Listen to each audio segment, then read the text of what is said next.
Nature has been very generous to us.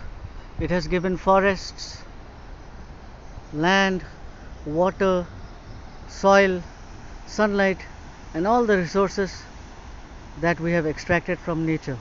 However, we have gone against the law of nature. We have tried to extract too much from the nature.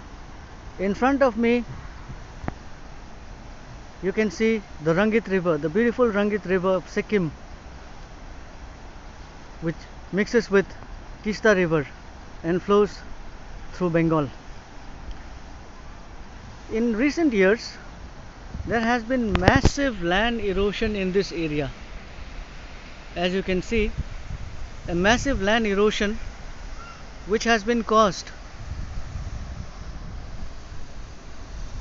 due to the construction of a dam very close to the site of the erosion.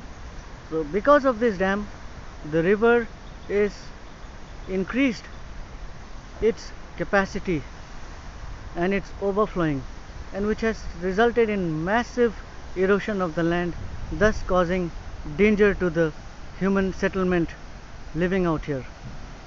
This is a very small example of what happens when humans try to play with the forces of nature. This may continue until we are doomed one day.